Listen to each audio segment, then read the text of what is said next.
I didn't fall back into carpentry. There was an opportunity to be a carpenter, and as soon as I started doing it, there was a love for it and a want to get better at it very quickly.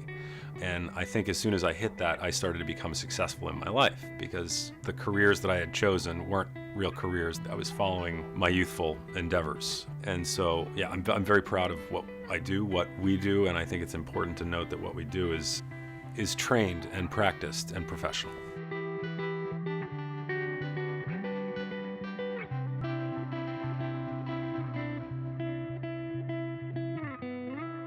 My dad had a real interest in renovating the homes that we moved into, so he'd buy sort of the tear down, rebuild, and then instead of tearing down, he'd gut and remodel.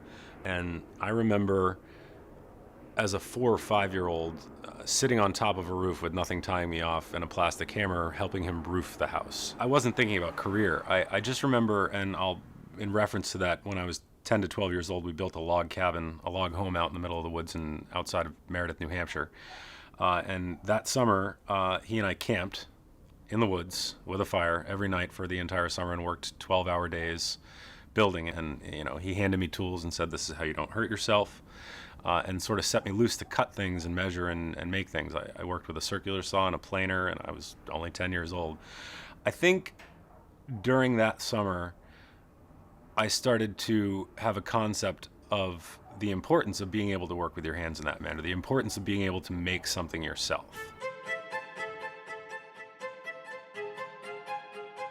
I have a 4-year college degree, and it was really easy for me to hang out with a group of friends and say, "Oh, I'm just a carpenter." Like, that's all I do. I have some friends who went through a period of time where their family rejected the idea of them becoming a carpenter or a woodworker because they thought they should be doing something bigger or something better. When I first got into the trades, my first job as a full-time carpenter after college, my parents were ecstatic. It didn't matter that it wasn't in an office crunching numbers. It didn't matter. All of those things didn't matter. It was that I was endeavoring to do something that I loved doing.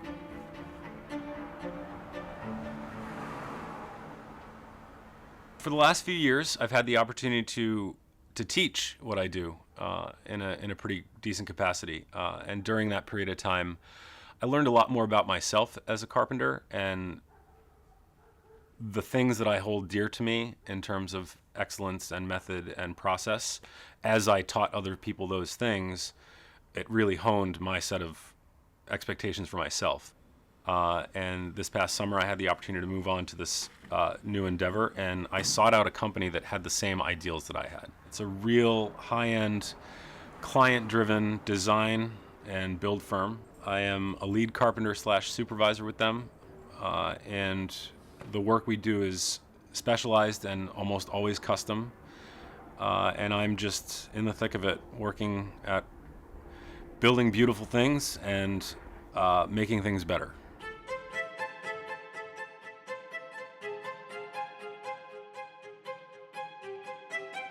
What we do is not a simple thing. What we do is a complicated mathematical, problem-solving, driven career where you have to focus to get good at it. You can't just become a carpenter. I don't throw things together. I figure out how they're supposed to be built and then try and build them in that manner. I'm always striving to make the next cut of the same product that I'm repeating better than the last cut that I made. Right now I'm in a particular phase where technology is improving my craft. I have been engaging in the willingness to invest more dollars into what I do because the technology is advancing so quickly, allowing me to do more with less, allowing me to do better with less. In general, I'm constantly attempting to improve the way my hands work with wood and the way my brain works with wood, and that's reading and researching and learning more about how I do what I do and practicing what I do, which practicing isn't a difficult thing. We practice every day if we're doing this full time, but also the technology and utilizing different tools that help me do what I do better.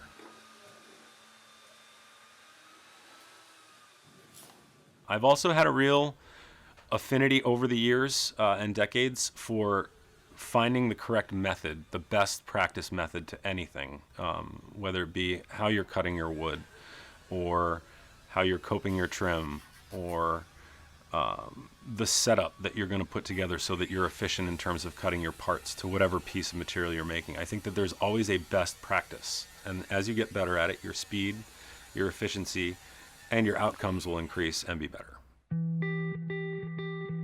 I think being successful in the trades can be boiled down to a few simple things.